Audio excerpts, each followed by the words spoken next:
Alors Brice, aujourd'hui dans cette vidéo, on va parler de la salle de bain dans le cadre d'opérations d'achat-revente et de marchand de biens. C'est parti.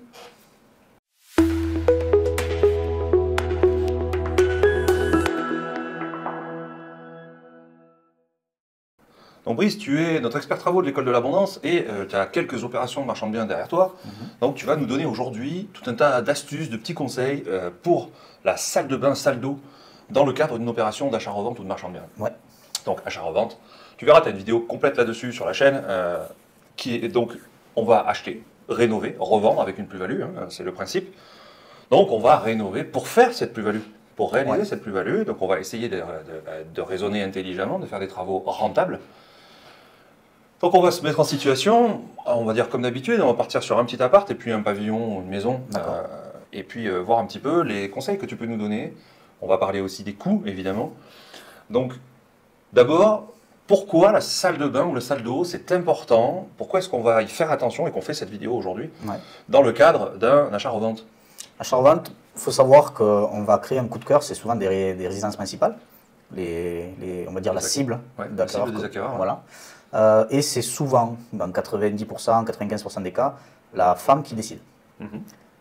La femme passe quand même un peu de temps à la salle de bain. Et ensuite, l'homme ou la femme, la cuisine. Donc cuisine, salle de bain, c'est vraiment les deux postes où c'est que l'on va vraiment y mettre le paquet. Voilà. Donc la salle de bain en fait partie. D'accord. Donc on va aller chercher le coup de cœur. La cuisine, tu as une autre vidéo qui correspond à toutes tes astuces que tu nous as données dans une autre vidéo sur la cuisine. Là, on va parler aujourd'hui de la salle de bain, salle d'eau. Le principe, effectivement, c'est d'aller déclencher le coup de cœur, faire des belles photos. Tiens, on n'en a pas parlé dans l'autre vidéo. On va aller faire des belles photos, des photos lumineuses, des photos qui donnent envie au moins de visiter. C'est le principe. Déclencher les visites. Exactement. Donc, salle d'eau, salle de bain. Alors déjà, je vais arrêter de dire les deux. Salle d'eau ou salle de bain? Ça dépend de la config de votre bien. Studio T2, ne faites pas une salle de bain. Alors salle de bain, pour ceux qui ne savent pas, salle de bain c'est avec baignoire. Salle d'eau c'est une douche. Voilà, c'est une façon de l'appeler. Douche italienne, enfin voilà, le bac à douche. Voilà, c'est une façon de l'appeler. Je vais faire des salles d'eau studio T2. La plupart du temps. Enfin, quasiment tout le temps, pardon. Et à partir de T3, on commence à avoir deux chambres, souvent un nouveau-né. Donc c'est pas bête de mettre une baignoire. Si on a la place. Si on a la place, voilà, pour un T3, voilà. Et ensuite, T4, T5, ça dépend des configurations. Mais moi, la plupart du temps, quand je fais du pavillon, c'est chambre parentale, donc une chambre avec une salle d'eau attenante et une salle de bain avec baignoire. Pour les enfants? Ouais, pour les enfants, sur une pièce à part. Voilà. Deux salles de bain et d'eau. Donc pour résumer, douche, petit appartement. Là où on est un ou deux. C'est ça. Appartement avec enfant, c'est peut-être une bonne idée si tu as la place, si c'est déjà installé ou pas, etc. De partir avec une baignoire. Et puis après, quand c'est vraiment plus grand, à partir de 4 chambres, donc T5, T6. Si vous faites de l'achat-revente, faites 2 points d'eau. Donc tu fais une suite parentale, hein, donc chambre plus salle d'eau, avec douche donc. Et puis ailleurs, une salle de bain, donc avec la baignoire pour les enfants. C'est ça. Alors maintenant, qu'est-ce qu'on va pouvoir trouver dans cette salle d'eau ou de bain? Par exemple, un ou deux lavabos? Alors pour une chambre, alors ça dépend de la place évidemment, c'est toujours une question de place de toute façon. Pour la chambre parentale, je mets toujours un simple vasque, parce que, en sachant qu'il n'y aura que 2 parents, deux parents, ils ne seront que 2. S'il y a 4 enfants, et qu'il y a 5 chambres, c'est pas déconnant de mettre un double vasque si vous avez la place. C'est en fonction un peu de votre config. N'allez pas mettre un double vasque dans un studio. D'accord. Après, tu me parlais des miroirs tout à l'heure, parce que tu joues pas mal sur les miroirs, tu aimes bien mettre un truc un peu de qualité, ajouter ce petit plus qui va encore une fois apporter un petit coup de cœur. Encore une fois, j'ai vu ta dernière opération d'achat-revente, c'était dans une maison, et effectivement, je me souviens de ce miroir éclairant. Donc, tu vois, tu as fait une visite, tu es venu la voir qu'une fois et tu te souviens de ce miroir. Je m'en souviens, exactement. Je m'en souviens. Donc après, ça fait l'effet. Donc, miroir. D'abord un beau miroir neuf, on met un truc neuf, propre, quand on fait de l'achat-revente on fait tout neuf. Éclairant c'est pas mal. Et puis là, tout à l'heure, en préparant cette vidéo, tu me disais, il y a des trucs tactiles. Alors je t'ai laissé parler, je te laisse nous expliquer, c'est quoi ce miroir tactile? Parce que moi ça, je connais pas. Ça peut créer un petit plus, alors c'est un petit peu plus cher, Mais vous avez des miroirs tactiles avec deux haut-parleurs intégrés. Voilà, ça peut vous mettre la musique le matin, ça peut être un petit plus. Il y en a certains qui vous donnent la météo de la journée aussi. Donc voilà, il faut savoir que ça existe. Ne mettez pas la simple plaque de miroir là, toute pourrie. Oui, alors après, on peut le mettre, mais on ne va pas aller chercher le coup de cœur avec ça. Pas sur de l'achat-vente, en tout cas, je ne vous le conseille pas. Après, oui, pas sur du haut niveau. Non, mais même, franchement, c'est pour gagner 50 € sur une grosse, sur une opération même, sur un studio ou quoi, 50 €. Quand vous faites une plus-value sur un studio de, je sais pas, entre 8 et 12 000 €, vous pouvez viser. 50 €, c'est pas grand-chose, et c'est ce qui va faire déclencher peut-être le coup de cœur par rapport aux 4 autres studios que la personne est allée visiter juste avant le vôtre. Ouais, ok. Ok, après, sèche-serviette? Ouais, toujours. Toujours? Ouais, toujours. Systématique? Ouais, pour moi. Oui, ok. Ouais. Et chauffage en plus ou pas? Alors, ça dépend. Si vous avez un grand espace, c'est pour la place. C'est toujours pareil, voilà. C'est toujours une question de place, de toute façon, ça reviendra, c'est récurrent. Si vous avez, j'ai une bêtise, une salle de bain pour enfants qui fait 8 mètres carrés, c'est assez conséquent, ne mettez pas un chauffe-serviette soufflant, ça ne va pas chauffer toute la pièce. Donc mettez un radiateur et un chauffe-serviette simple. Si vous avez une salle d'eau, ce que je mets moi dans les chambres, dans les salles d'eau parentales, un chauffe-serviette avec un soufflant, chauffage intégré, qui est souvent en bas, en haut ou sur les côtés. Et ça chauffe. Vous ne perdez pas de place pour mettre un autre système de chauffage, type, moi je mets des chauffages à pierre de lave, des radiateurs à pierre de lave. Voilà, ça c'est pour le basse consommation. Mais vous gagnez cette place dans une petite salle d'eau, juste mettre le chauffe-serviette avec le soufflant, ça suffit. On n'installe pas un chauffage soufflant, ce n'est pas aux normes des salles d'eau. C'est important qu'on te le dise, on te le dit maintenant. C'est un point technique, on ne va pas rentrer dans le détail, mais ce n'est pas aux normes d'une pièce d'eau. Donc on ne va pas installer un petit chauffage soufflant à 15 balles là, qu'on pose comme ça là.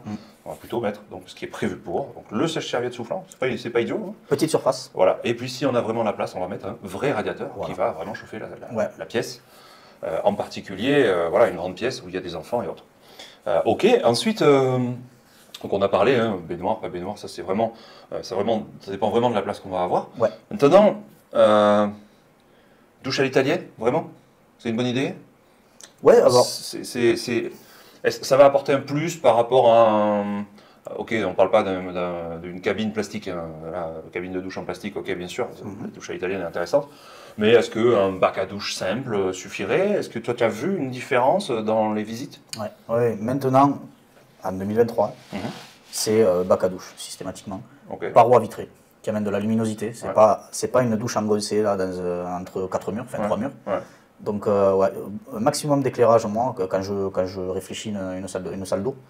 Bac à douche fin, ça aussi, ça fait quand c'est très fin et tout, c'est très joli, c'est très discret. Et ensuite, la paroi de douche qui va bien épaisse. Ne prenez pas les trucs de 3 mm d'épaisseur, ça va casser, mais prenez un truc épais. Genre combien? 6-7 mm Ouais, même un peu plus, moi je prends 8. 8 mm, voilà, que c'est bien solide. Et voilà. Ok, donc tu parlais d'éclairage, alors j'aime bien parce que j'ai un appart dans lequel je voulais pas faire trop de travaux et du coup j'ai rajouté des spots. J'ai un plafonnier avec des spots, tu sais, orientables dans la salle de bain, c'était une salle de bain. Et du coup j'ai mis 4 spots, comme ça j'en ai 2 dirigés sur la baignoire pour amener de la lumière. Et puis parfois on voit aussi carrément un spot au-dessus. Alors là ça dépend si on refait complètement tout ou si on fait qu'un petit aménagement.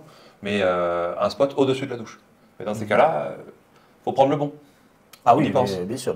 Ouais. Alors ça, c'est en général l'électricien qui va vous guider. Voilà, parce qu'on est vraiment coutumier du fait de faire les travaux. Voilà, ne faites pas tous vos travaux vous-même, voilà, comme le dit souvent Renaud. Oui, tu es là pour investir, toi tu vas aller chercher ta prochaine bonne affaire pendant que les artisans vont s'occuper de tes biens actuels. Voilà. Donc l'idée, effectivement, c'est de mettre le spot adapté, étanche, suffisamment étanche, hein, c'est un indice IP, indice de protection avec un chiffre derrière, et on ne va pas rentrer dans le détail aujourd'hui, qui va te permettre de mettre éventuellement un spot juste au-dessus de la douche. Mais je suis d'accord avec toi, c'est important d'avoir de la lumière à l'intérieur de la douche ou de la baignoire, hein, bien sûr. Ok, maintenant parlons un peu coût, budget. Je suis en train de visiter un appartement, T2. Allez, grand studio, petit studio, T2, bon, on va dire que c'est à peu près le même budget. Je sais que je dois tout refaire, je dois tout rénover dedans, et donc comment est-ce que j'identifie mon poste salle de bain, salle d'eau plutôt dans cet exemple-là? Ouais, alors c'est très simple, je ne vais pas faire un prix au mètre carré, ni un prix détaillé. C'est toujours la même chose, bac à douche, paroi vitrée, chauffe-serviette, simple vasque pour un T2, voilà. Miroir éclairant, chauffe-serviette soufflant, pardon, carrelage, faïence. Ok. Donc là, tu as tout fait là. Ouais, c'est vraiment, on refait entièrement. Hein. Ouais. C'est entre 2500 et 3000 €. Ok. Systématiquement. Ok, voilà. d'accord. Alors attention, on revient tout le temps dessus. Si vous êtes en région parisienne, c'est pas les mêmes prix qu'à Poitiers ou Angoulême. Ouais. On met des guillemets. Ok. Mais. C'est un ordre de grandeur. Ouais, voilà. Un ordre de grandeur. Comptez 2500, 3000 €. 2500 à 3000. Ok, merci. Voilà. Maintenant, j'ai le même projet, sauf que je suis en train de rénover. Non, je suis en train d'acheter et donc je veux budgéter la rénovation d'une salle de bain. Et je parle juste de la salle de bain dans une maison T4, T5, c'est classique. Ouais. Juste la salle de bain. Après, on fera la salle d'eau de la suite parentale. Combien je dois budgéter là? C'est très simple. Okay. C'est la même chose, à part que c'est pas un bac à douche, c'est une baignoire. Ok. Une baignoire, vous pouvez regarder sur internet, vous en avez à partir de 150, 180. Ouais. Une baignoire, je ne vous conseille pas d'aller en mettre une à 700 €, ça sert strictement à rien. Ils font des baignoires super jolies à 180 €. Ok. Donc c'est peut-être même des fois moins cher que le bac à douche. Ok. Ouais. Et ouais, c'est moins de boulot en fait. Et là, il faut le savoir. Bon, okay. Voilà. Alors il y a l'habillage que vous allez avoir de la baignoire, mais c'est la même chose. Sauf que vous allez avoir un peu plus de carrelage au sol, parce que c'est plus grand. Vous allez avoir un petit peu plus de faïence, et encore pas toujours. Ça dépend de la configuration et la dimension de votre bac à douche. Mais sinon après, c'est une vasque supplémentaire si vous pouvez mettre une double vasque. Et c'est tout. Donc on va être entre 3000 et 3500? C'est ça. Ok. Tiens, on est sur les baignoires là. Baignoire, je vais le mettre comme ça, baignoire en long ou baignoire d'angle? Ça change quelque chose? C'est qu'une question de configuration? Voilà, une question de configuration. Une baignoire d'angle prennent beaucoup plus de place qu'une baignoire en long. Ok, donc il faut vraiment avoir de la place. Donc il faut avoir de la place pour. Si vous pouvez le mettre, oui, ça peut apporter son petit. Elles sont souvent plus grandes. Donc oui, ça peut apporter un petit effet. Ouais, ok. Donc ça fait son petit effet, si on a la place, bien sûr, comme toujours. Et maintenant, on va passer à la suite parentale avec sa salle d'eau. Budget? Eh bien, comme tout à l'heure, 2005, 3000. Ok, comme pour le studio, c'est la même configuration. Eh bien, c'est la même, c'est une salle d'eau que l'on va. Alors, moi, souvent, je l'ai créée parce que j'achète une maison, il n'y a qu'une salle de bain, c'est souvent des années 70-80. Il n'y a pas cette pensée-là de faire une suite parentale. C'est quand même très, très nouveau, ça, très nouveau. À l'échelle de l'immobilier, ça doit faire quoi, 20 ans peut-être maintenant? Ouais. Voilà. Donc, je crée toujours une salle d'eau, donc c'est pratiquement toujours les mêmes tailles et le même standard. Ok, donc. J'ai jamais de surprise. Alors, 2005-3000. Et puis, bon, ça va dépendre s'il faut tirer les points d'eau et les arrivées et les évacuations d'eau. La plomberie, 2-3 cloisons, un placo hydrofugé. Parenthèse, on en a fait une vidéo sur ça. Dans la formation, Voilà. Donc, ok, donc voilà. Si tu dois la créer, tu pars sur 3500, grosso modo. Ouais, avec le placo, la plomberie, à tirer les câbles, oui, voilà. Ok, fais faire. Hein. On parle toujours on fait faire les travaux, tu l'as dit tout à l'heure, tu l'as rappelé tout à l'heure. Eh bien écoute, on a fait un bon tour des salles d'eau, salles de bain. Je te remercie Brice. Si tu veux avoir toutes les astuces de Brice, si tu veux gagner de l'argent avec la rénovation, avec des opérations d'achat-revente ou de marchand de biens, c'est très simple. Tu cliques sur le lien qui est dans la description sous cette vidéo. Brice te donnera évidemment tous ses conseils, t'accompagnera dans tes projets. Si cette vidéo t'a plu, que tu as apprécié les astuces, tu peux nous mettre un pouce vers le haut, ça nous fait toujours plaisir. Tu peux aussi t'abonner à la chaîne, tu cliques sur la petite cloche là pour recevoir les notifications des prochaines vidéos qu'on t'enverra très bientôt. Merci Brice, à bientôt. À bientôt, ciao.